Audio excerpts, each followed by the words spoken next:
ఎడారిలో సెలయేర్లు. మే 20. తండ్రి నాకు అనుగ్రహించిన గిన్నెలోనిది నేను త్రాగకుందునా? యోహాను 18:11.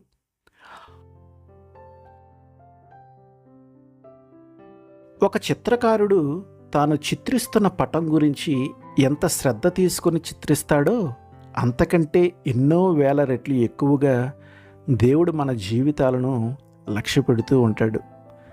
ఆయన తన కొంచెతో ఎన్నో దుఃఖాలను మన జీవిత చిత్రంపై గీస్తుంటాడు. ఎన్నో పరిస్థితుల రంగుల్ని పులుముతుంటాడు. ఈ విధంగా తన దృష్టిలో అత్యున్నతమైన అతి మనోహరమైన చిత్రంగా తీర్చిదిద్దుతాడు. ఆయన ఇస్తున్న చేదును సవ్యమైన భక్తి ప్రపత్తులతో మనం జీర్ణం చేసుకోగలగాలి. కానీ ఈ పాత్రను మనం పక్కకి నెట్టేసినట్టయితే, ఈ తలంపులను నోరు నొక్కేసి తొక్కిపట్టి ఉంచినట్లయితే మన ఆత్మకు మరి ఎన్నటికీ నయం కాని గొప్ప గాయమవుతుంది.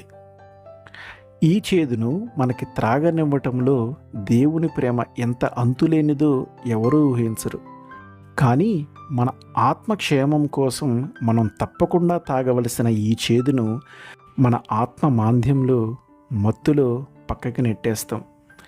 ఆ పైన అయ్యో ప్రభు, నేను ఎండిపోయాను, నాలో చీకటి నిండింది అంటూ మనం దేవునిపై ఫిర్యాదులు చేస్తాము. నా ప్రియమైన పిల్లలారా, బాధకి మీ హృదయాల్లో చోటివ్వకండి. మీ హృదయం అంతా భక్తి పారవస్యాలతో నిండి ఉండటం కంటే వేదనలు నిండి ఉండటమే ఎక్కువ ఆత్మీయాభివృద్ధికి మూలం. దేవా, బాధని తొలగించు, ఆక్రోశించాడు మనిషి. నువ్వు చేసిన ప్రపంచాన్ని చీకటి అలుముకుంది. గుండెని గొలుసులతో కట్టి రెక్కల్ని నేలకి బిగగట్టి నొక్కిపట్టాయి ఈ ఇక్కట్లు. నువ్వు చేసిన ప్రపంచాన్ని బాధల నుండి విడిపించు. బాధను రూపుమాపమంటావా? గంభీరంగా పలికాడు దేవుడు. ఓర్చుకునే శక్తి నుండి అవకాశాన్ని తీసివేయమంటావా? నీ ఆత్మకి లేకుండా చేయమంటావా?